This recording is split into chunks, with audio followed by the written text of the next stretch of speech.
Okay, this is a real quick video just talking about getting the Q500 up in the air without taking out a lot of blades. The one thing that you're going to notice is when you first turn on the drone, you want to make sure that you're far enough away from this thing. If you start the drone and you take this thing up in the air in smart mode, which is full GPS and in smart mode, there's a safe buffer zone that the drone wants to be in away from the transmitter. If you're really close and you're too close, there's a YouTube video on where the gentleman's almost on top of it, kind of about this distance away, and he goes to take off in the smart mode position, and as soon as he takes off, this is just my opinion of what happened. The drone wanted to get away from the transmitter, but it was thinking that the transmitter was on the other side of the bird, and it flew away, and it flew right back into him, cut his hand, and unfortunate, but I can see that happening, especially if you're not aware of some of these things. If you take off with the Q500, I always recommend putting it into angle mode and taking off with not in the GPS. You don't have the safe buffer zone, but it also prevents you from having this thing do some really crazy stuff if you started the drone and did the binding too far or too close to each other. Whenever you're first doing the drone, starting it up, you want to make sure that you are far enough away from this thing that you are not going to have this thing go and do some crazy stuff if you inadvertently put this thing into smart mode and have it launched. So let's make sure we are all clear here. We have no kids running around. So the one thing you want to do is make sure that this is in smart mode, or I'm sorry, in angle mode, and then you just push and hold the top button here and it'll engage the rotors. Once the rotors are engaged, you just push up on the stick and it'll take the bird straight up.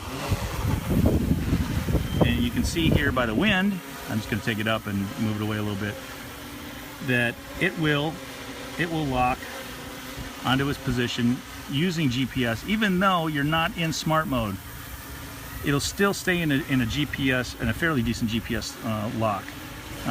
We're in a pretty windy location, as you can tell. But this is the other thing that I do now. Once you're bringing it in, I maintain in angle mode. I bring the bird down to my height. And then what I do is well, here, let me show you something. This is why I do this. When I bring this bird down and I go to do a normal landing, you'll notice watch what it'll do when I get close to the ground. Okay, I'm not doing anything, but you'll see how it's bobbing up and down like that. That's where you break off blades. As I bring it down, it gets close to the ground, it'll do this bob instead of coming down. And if you're on an uneven surface, that's not good. So what I do, and I don't recommend this especially to new people, but what I do is I bring it up to about head height, and then I put my finger on the kill switch, and then I walk up to it and I grab it.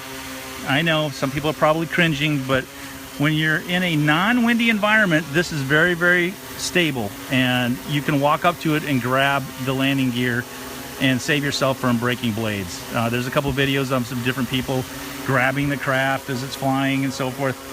This is just what I do to save blades. So you walk up, finger on kill, push the kill switch, wait for it to complete stop, and you're done. Is it safe? Well, I'll let you guys decide. It works for me. I'm trying to be as careful as possible. I don't recommend it if you are a young kid, but once you get familiar with your drone and you start seeing the capabilities of what this thing can do, and you get familiarized with it, then you can certainly go up there and grab a hold of it and hit the kill switch. But that's the one problem with the Yuneec, is it has a tendency is when you're on like this right here is a unlevel surface. As it's coming down, it starts to bounce when it's trying to land, and if it's unlevel, it will want to tip forward, and that's when the blades hit the ground and you have a little boo-boo. So to prevent that, make sure you guys are landing on level ground, because it will like to bounce on its landing. And thanks for watching.